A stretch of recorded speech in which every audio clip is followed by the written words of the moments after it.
ഷാലോമിന്റെ എല്ലാ മാന്യപ്രേക്ഷകർക്കും ഏദൻ തോട്ടത്തിലേക്ക് ഒരിക്കൽ കൂടി സ്വാഗതം.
മുഖപടമണിഞ്ഞു നിന്നും നീലാകാശ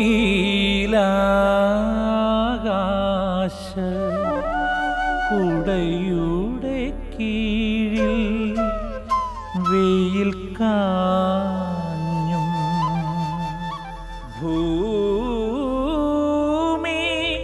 വാഴുന്നും ഋതുഭേദ നിറങ്ങളാടും ആവാസഗേഹമായി ജീവനും മനുഷ്യനും നീ.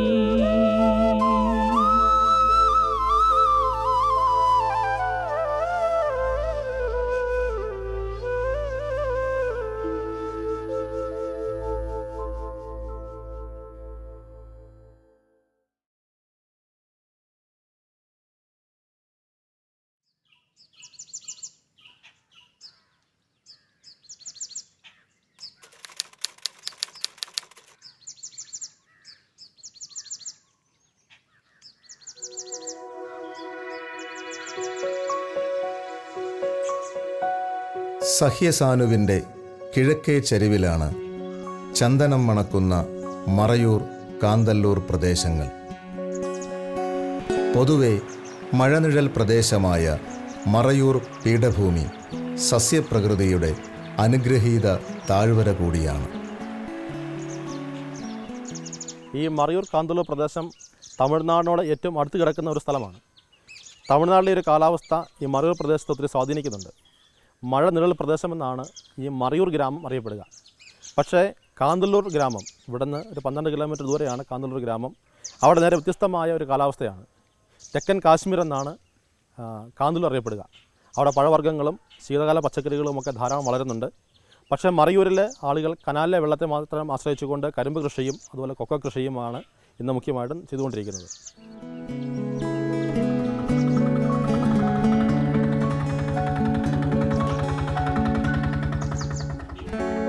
ക്രൈസ്തവ കർഷക കുടിയേറ്റങ്ങൾ ഈ മണ്ണിൻ്റെ വിളവെടുപ്പുത്സവങ്ങൾക്ക് മാറ്റുകൂട്ടി.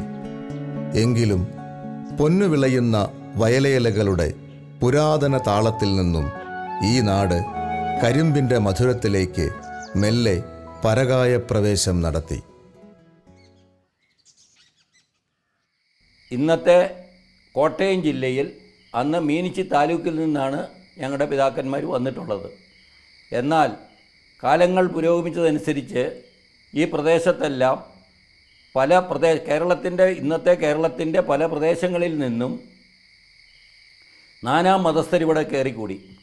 അങ്ങനെ വരുമ്പോൾ ഇവിടെ തമിഴ്നാട്ടുകാരായിരുന്നു ആദ്യകാലത്തുണ്ടായിരുന്നത്. ആ തമിഴ്നാട്ടുകാർ വരുന്നത് തന്നെ അന്നത്തെ രാജഭരണകാലത്ത് ചോള, ചേരൻ, പാണ്ഡ്യൻ എന്നീ പറയുന്ന രാജാക്കന്മാരുടെ കാലത്ത് തമിഴ്നാട്ടിൽ വീരപാണ്ഡ്യ കട്ടപ്പൊമ്മൻ്റെ കാലഘട്ടത്തിൽ വലിയ കലഹമുണ്ടാകുകയും അങ്ങനെ അവിടെ നിന്ന് ഓടി വന്ന ആദിവാസികൾ മറഞ്ഞിരുന്നത് കൊണ്ടാണ് മറയൂർ എന്ന് പേര് ഈ പ്രദേശത്തിന് കിട്ടിയത് എന്നാണ് പുരാതനമായുള്ള ആൾക്കാർ പറയുന്നത്. നമുക്കറിയാം കേരളത്തിൻ്റെ മുഖ്യമായ ഒരു വരുമാന സ്രോതസ്സ് എന്ന് പറയുന്നത് കാർഷിക വൃത്തിയാണ്. പ്രത്യേകിച്ച് ഈ പ്രദേശത്തെ മുഴുവൻ ആളുകളും കൃഷിയെ മാത്രം ആശ്രയിച്ചുകൊണ്ട് ജീവിക്കുന്ന ആളുകളാണ്. അപ്പോൾ ഈ കൃഷിയിലേക്ക് ആളുകളെ വഴിതിരിച്ചു വിട്ടത് സഭയും അതുപോലെ ഇവിടെയുള്ള സന്യാസ സ്ഥാപനങ്ങളുമാണ്. നമുക്ക് നഷ്ടമായിക്കൊണ്ടിരിക്കുന്ന ഗ്രാമീണ ജീവിതത്തിൻ്റെ അന്തിമ സ്പന്ദനങ്ങളാണ് ഈ താഴ്വരകൾ. അവിടെ നിന്നുമാണ് ലോക പൈതൃക പട്ടികയിൽ ഇടം നേടിയ മറയൂർ ശർക്കരയുടെ ചരിത്രം തുടങ്ങുന്നത്. അന്ന് വളരെ മനോഹരമായി നെല്ല് വിളഞ്ഞ സ്ഥലമെല്ലാം ഇന്ന് വെള്ളത്തിൻ്റെ ബുദ്ധിമുട്ട് കൊണ്ടും കാട്ടുമൃഗങ്ങളുടെ ശല്യം കൊണ്ടും ഇന്ന് നെൽകൃഷി ഇല്ലാതായിരിക്കുകയാണ്. ഇന്നിവിടെ ഏറ്റവും അറിയപ്പെടുന്നത് മറയൂർ ശർക്കര എന്ന് പറയുന്ന കരിമ്പ് കൃഷിയാണ്. കരിമ്പ് കൃഷിയും ഇപ്പോൾ ഏതാണ്ട് ഒരു പരാജയത്തിൻ്റെ വക്കിലാണ് നിൽക്കുന്നത്. കാരണം കാട്ട് ആനകൾ, പോത്ത്, പന്നി, മുള്ളൻ ഇങ്ങനെയുള്ള കാട്ടുമൃഗങ്ങളുടെ ശല്യം കൊണ്ട് കൃഷി മുഴുവൻ നശിച്ചു പോവുകയാണ്. എന്നാലും ഇവിടുത്തെ കൃഷിക്കാർ വളരെയധികം കഷ്ടപ്പെട്ട് രാപകൽ കാവലിരുന്ന് ആ കൃഷിയെല്ലാം സംരക്ഷിച്ച് ഇന്നും അഞ്ചുനാടിൻ്റെ പേരും പെരുമയും നിലനിർത്തുന്നുണ്ട്. മറയൂർ പ്രദേശത്തുള്ള എല്ലാത്തിനും ഒത്തിരിയേറെ പ്രത്യേകതയുണ്ട്. ഒന്നാമത്തെ കാര്യം, ശർക്കര ഉപ്പ് രസം പോലുമില്ലാത്ത നല്ല ഒത്തിരി രാസവളങ്ങളോ കീടനാശിനികളോ ഉപയോഗിക്കാതെ ഉണ്ടാക്കുന്ന ഒരു മെഡിസിൻ പോലുള്ള ശർക്കരയാണ് മറയൂർ ശർക്കര. കാരണം നല്ല ടേസ്റ്റും നല്ല സ്മെല്ലും അതുപോലെ തന്നെ മറ്റ് ഫലഭൂഷ്ടിയുള്ള മണ്ണായതുകൊണ്ട് ഒത്തിരി രാസവളങ്ങൾ ഈ ശർക്കരയ്ക്ക് കരിമ്പിന് ചെയ്യേണ്ടി വരാത്തത് കൊണ്ട് നല്ല ഗുണമേന്മയുള്ള ശർക്കരയാണ് മറയൂർ ശർക്കര. വിശാലമായ ഈ പീഠഭൂമിയുടെ ജൈവസമ്പന്നതയിലാണ് കരിമ്പിൻ്റെ തേൻ മുകുളങ്ങൾ ജീവൻ പ്രാപിക്കുന്നത്. ആദ്യം ഈ വയല് ആക്കിയിട്ട് ലെവൽ ചെയ്യുന്നു. അതിനുശേഷം നല്ലപോലെ ലെവലാക്കി കഴിഞ്ഞിട്ട്, കാരണം സ്ഥലമെല്ലാം ഒരേ ലെവലിൽ കിടന്നാൽ മാത്രമേ വെള്ളം ഇറക്കി കഴിഞ്ഞാൽ എല്ലാം കരിമ്പിൻ്റെ മൂട്ടിൽ വെള്ളം ചെല്ലുകയുള്ളൂ. അതിന് വേണ്ടിയിട്ട് തറ ലെവൽ ചെയ്തു. അതിനുശേഷം രണ്ടാമത്തെ പണിയാണ് ഇനി പാറെടുക്കുക എന്ന് പറയും. അതേസമയം കരണയുടെ തലയ്ക്കം, കരിമ്പിൻ്റെ തലയ്ക്കം, അതിൻ്റെ പേര് കരണ എന്നാണ് ഞങ്ങളിവിടെ പറയുന്നത്. ആ തലയ്ക്കമാണ് രണ്ടാമത്തെ കൃഷിക്ക് വേണ്ടിയിട്ട് ഞങ്ങൾ വീണ്ടും ഉപയോഗിക്കുന്നത്. അതാണ് ഇപ്പോൾ ഇവർ ചെയ്തുകൊണ്ടിരിക്കുന്നത്. അത് ഒരു പാറ് പോലെ ഞാൻ തുമ്പായ്ക്ക് പാത്തി പോലെ എടുത്തിട്ട് അതിനകത്ത് 3 കരണ വീതം വെച്ച് എന്നിട്ട് മണ്ണിട്ട് മൂടും. അത് ഏതാണ്ട് 1.5 മാസം കഴിയുമ്പോഴത്തേക്കിന് അത് നല്ലപോലെ മുളച്ച് വരും. ആ മുളച്ച് വന്നു കഴിഞ്ഞിട്ടാണ് ആദ്യത്തെ വളം പ്രയോഗം ആരംഭിക്കുന്നത്. ആരോഗ്യമുള്ള തണ്ടുകൾ തന്നെയാണ് നടീൽ വിത്തിനായി ഉപയോഗിക്കുന്നത്. വയലൊരുക്കൽ പോലെ തന്നെ നടീൽ വസ്തുക്കളും ഒരുക്കേണ്ടതുണ്ട്. നമ്മൾ സ്ഥലം ഒരുക്കിയതെല്ലാം കണ്ടു. അതിനുശേഷം ആ സ്ഥലത്തേക്ക് നമ്മൾ നടാനുള്ള വിത്ത്, അതായത് ഈ കരിമ്പിൻ്റെ തലയ്ക്കും ഞങ്ങൾ കരണ എന്ന് പറയും. ആ കരണ ഇത് പൊളിച്ച് പാകപ്പെടുത്തുകയാണ്.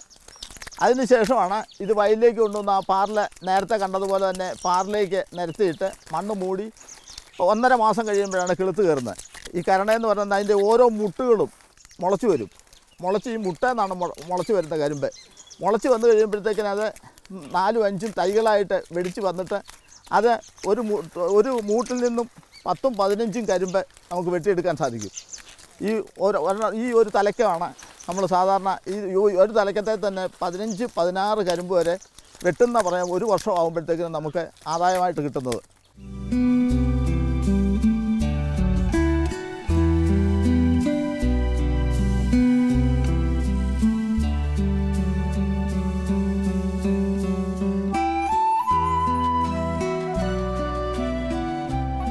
ഒരുക്കിയ തണ്ടുകൾ ഇളകിയ മണ്ണിൽ ചരിച്ചിട്ടുകൊണ്ടാണ് കൃഷി ആരംഭിക്കുന്നത്. പെട്ടെന്ന് മുള പൊട്ടാനാണ് ഈ രീതി കർഷകർ അവലംബിക്കുന്നത്. നമ്മൾ നേരത്തെ കണ്ടത് ഈ കരിമ്പ് എങ്ങനെ ഇടുന്നു എന്നുള്ളതാണ്. ഇനി കാണാൻ പോകുന്നത് കരിമ്പിൻ്റെ ഓരോ സ്റ്റേജുകളാണ്. അവിടെ നമ്മൾ കരിമ്പ് ഇട്ടത് കണ്ടതെങ്കിൽ ഇവിടെ നമ്മൾ കാണാൻ പോകുന്നത് 1 മാസമായ കരിമ്പാണ്. അതിൻ്റെ വളർച്ച ഈ തൈ എല്ലാം കിളുത്ത് നിൽക്കുന്നത് 1 മാസം കഴിഞ്ഞപ്പോൾ നേരത്തെ കണ്ട ആ കരണ ഇട്ടത് 1 മാസം കഴിഞ്ഞപ്പോഴത്തേക്കിന് ഇതുപോലെ മുളച്ച് വന്നു. ഇനി നമ്മൾ കാണാൻ പോകുന്നത് 3 മാസമായ കരിമ്പാണ്. ഇനി 3 മാസമായ കരിമ്പ് നിങ്ങളെ പരിചയപ്പെടുത്താനാണ് ഞാനിപ്പോൾ പോകുന്നത്. 1 മാസം കൊണ്ട് ഇത്രയും വളർച്ചയായെങ്കിൽ 3 മാസം കഴിഞ്ഞപ്പോഴത്തേന് ഈ കരിമ്പിന് ഇത്രയും വളർച്ചയായി. 3 മാസം കൊണ്ടാണ് ഇത്ര വളർച്ചയിലേക്ക് എത്തിയത്. വളർച്ച എത്തുന്നത് തന്നെയല്ല, അതിൻ്റെ മൂടെണ്ണത്തിനും കൂടുതൽ എണ്ണങ്ങളുണ്ടായി. ഞങ്ങളിവിടെ തമിഴ് ഭാഷയിൽ വെടിക്കുക എന്ന് പറയും. നമ്മളവിടെ കരിമ്പിൻ്റെ തൈകളെ പൊട്ടി കിളുക്കുക എന്ന് പറയും. അങ്ങനെ കൂടുതൽ തൈകൾ അതിനകത്ത് 3 മാസം കൊണ്ട് ഉണ്ടായിക്കഴിഞ്ഞു. ഇനി അടുത്ത നമ്മൾ കാണാൻ പോകുന്നത് ഇതിൻ്റെ 6 മാസമായ കരിമ്പിനെ പറ്റിയാണ്. 6 മാസമായ കരിമ്പുകളാണ് ഈ നിൽക്കുന്ന, ഈ പാടത്ത് നിൽക്കുന്ന ഇത്രയും കരിമ്പുകളും. അത് 3 മാസത്തേക്കാൾ കൂടുതൽ ചുവടെണ്ണം ഉണ്ടായിട്ടുണ്ട്.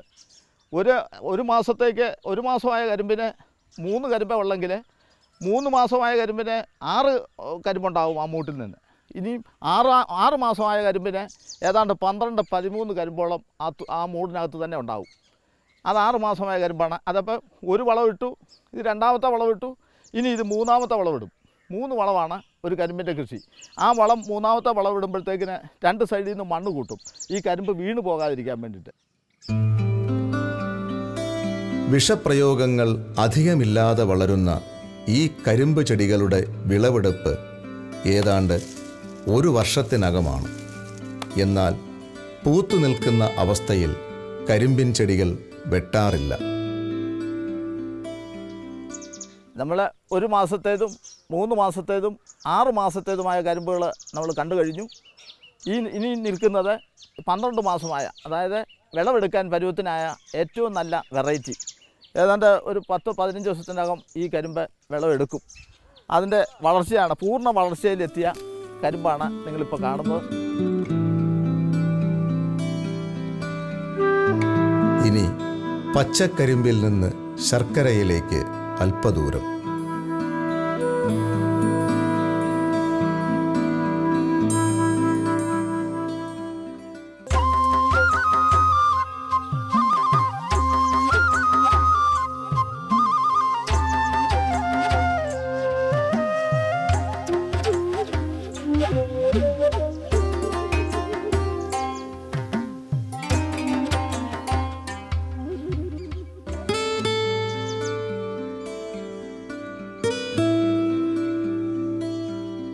വിളവെടുപ്പുത്സവം കഴിഞ്ഞാൽ പിന്നെ ആവി പറക്കുന്ന ആലപ്പുരയിലാണ് മധുരവിശേഷങ്ങൾ. അതിനു മുൻപ് ചില മുന്നറിയിപ്പുകൾ കൂടിയുണ്ട്, കേൾക്കാം. ഇന്ന് കരിമ്പ് കൃഷി ഒരു വശത്തൂടെ നഷ്ടത്തിലേക്ക് കടന്നു പോകുന്നൊരു സാഹചര്യം. കാരണം തമിഴ്നാട്ടിൽ അന്ന് ശർക്കര അച്ചുവെല്ലം മാത്രമേ ഉള്ളായിരുന്നു. ഇന്ന് അത് മാറിയിട്ട് അച്ചുവെല്ലം ഉണ്ടാക്കുന്നിടത്ത് മറയൂർ ശർക്കര എന്ന പേരിൽ ഇവിടെ ഉൽപ്പാദിപ്പിക്കുന്ന അതേ ശർക്കരയുടെ ഉണ്ട അതുപോലെ തന്നെ പിടിച്ച് മറ്റുള്ള ചങ്ങനാശ്ശേരി അങ്ങനെയുള്ള കേരളത്തിലെ മറ്റു പ്രദേശങ്ങളിലേക്ക് എത്തിച്ച് മറയൂർ ശർക്കരയാണെന്നുള്ള വ്യാജ മറയൂർ ശർക്കര ആക്കി തമിഴ്നാടൻ ശർക്കര കൊണ്ടുവന്ന് വില കുറച്ച് കൊടുക്കുന്നതിൻ്റെ പശ്ചാത്തലത്തിൽ മറയൂർ ശർക്കരയുടെ ഡിമാൻഡ് ഒരു പരിധിവരെ നഷ്ടപ്പെട്ടിരിക്കുകയാണ്.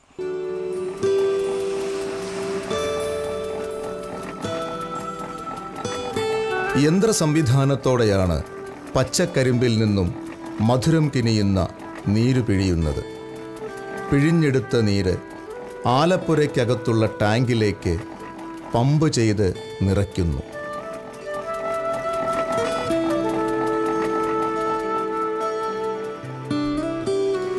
ടാങ്ക് നിറഞ്ഞു കഴിഞ്ഞാൽ അത് ചൂടുപിടിച്ച കൊപ്ര എന്ന നാഗത്തകിടിലുണ്ടാക്കിയ പാത്രത്തിലേക്ക് മെല്ലെ പകരുന്നു.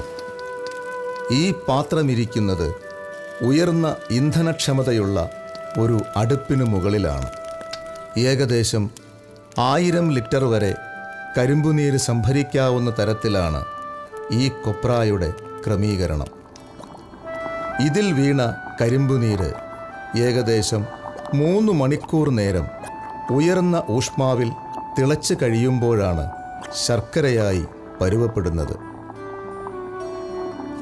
ഈ സമയമത്രയും ഇന്ധനമായി ഉപയോഗിക്കുന്നത് ഉണങ്ങിയ കരിമ്പിൻ ചണ്ടി തന്നെയാണ്. കാരണം ഇതിൻ്റെ അഗ്നിക്ക് കൂടുതൽ ചൂട് നൽകാൻ കഴിയും.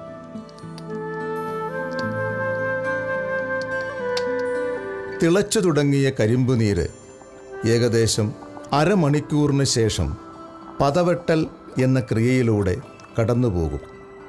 കരിമ്പുനീരിലെ മാലിന്യങ്ങൾ നീക്കുന്നത് ഇങ്ങനെയാണ്. അതിനുശേഷം അല്പം ചുണ്ണാമ്പ് വിതറുന്നു.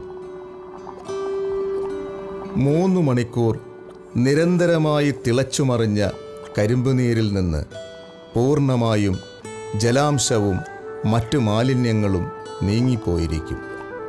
അതിനുശേഷം പദം നോക്കൽ എന്ന കർമ്മമാണ്. ഇപ്പോൾ കരിമ്പുനീര് ശർക്കരയായി മാറുകയാണ്.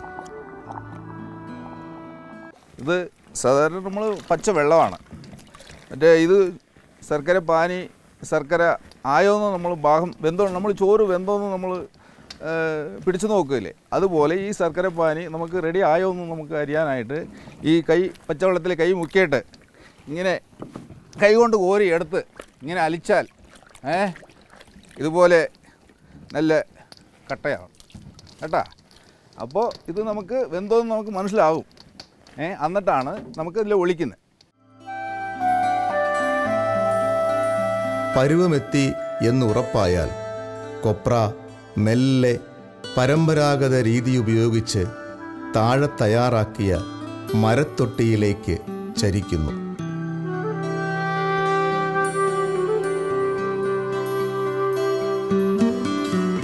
ഈ ഒഴുകിയിറങ്ങുന്നത് മലിനരഹിതമായ മറയൂർ ശർക്കരയാണ്.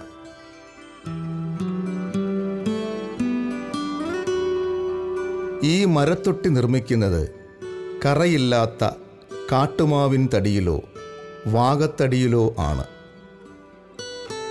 എല്ലാത്തിനും അതിൻ്റേതായ പാരമ്പര്യങ്ങൾ ഇവിടെ നിർബന്ധമാണ്. ആവി പാറുന്ന ശർക്കരക്കുഴമ്പ് ഇനി തനത് രൂപം പ്രാപിച്ചു തുടങ്ങും.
വിഷരഹിതവും ജൈവികവുമായ ഈ മധുരം നമുക്ക് വിളമ്പുന്ന മറയൂർ കർഷകർ നന്മയുടെ പര്യായം തന്നെയാണ്. ദൈവത്തിരുമുമ്പിൽ നീതീകരിക്കപ്പെട്ടവർ.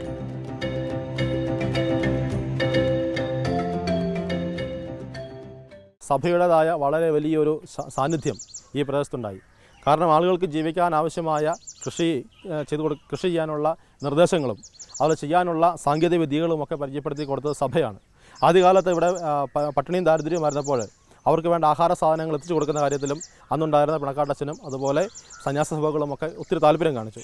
അങ്ങനെയാണ് ഇവിടുത്തെ ആളുകൾ സഭയോട് ചേർന്ന് നിന്നുകൊണ്ട് കാർഷിക വൃത്തിയിലേക്ക് തിരിഞ്ഞത്.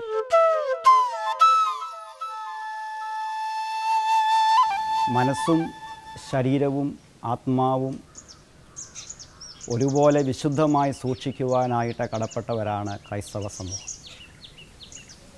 ശരീരം ദൈവത്തിൻ്റെ മന്ദിരമാകുന്നു.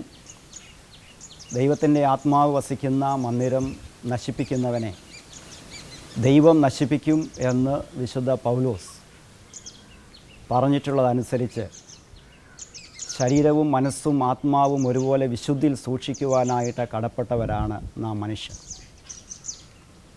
എന്നാൽ ഇന്നത്തെ നമ്മുടെ ഭക്ഷണ സംസ്കാരം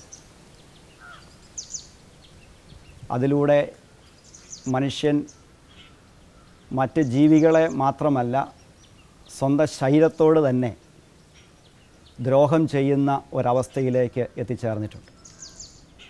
ഈ ശരീരം വികലമാക്കുന്നത് ദൈവത്തിൻ്റെ സൃഷ്ടിയോടുള്ള ഒരു മറുതലിപ്പായിട്ട് തന്നെ കാണണം.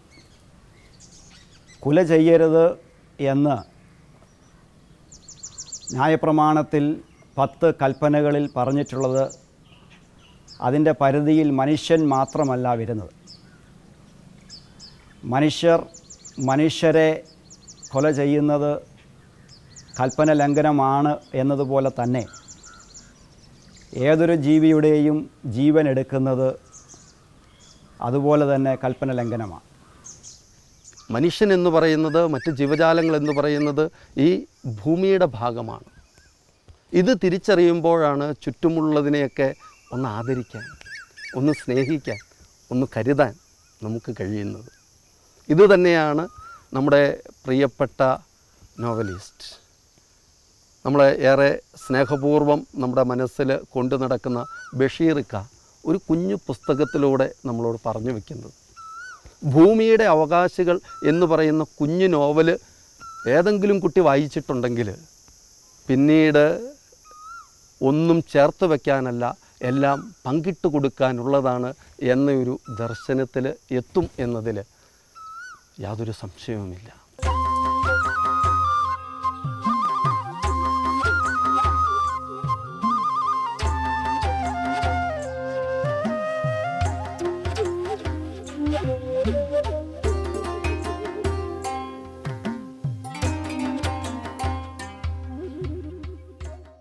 ഒരു പാട്ടു പിന്നെയും പാടി നോക്കുന്നിത ചിറകൊടിഞ്ഞുള്ളൊരു കാട്ടുപക്ഷി. മഴുതിന്ന മാമര കൊമ്പിൽ തനിച്ചിരുന്നൊടിയ ചിറകു ചെറുതിളക്കി. ഒരു പാട്ടു പിന്നെയും പാടി നോക്കുന്നിത ചിറകൊടിഞ്ഞുള്ളൊരു കാട്ടുപക്ഷി. മഴുതിന്ന മാമര കൊമ്പിൽ തനിച്ചിരുന്നൊടിയ ചിറകു ചെറുതിളക്കി.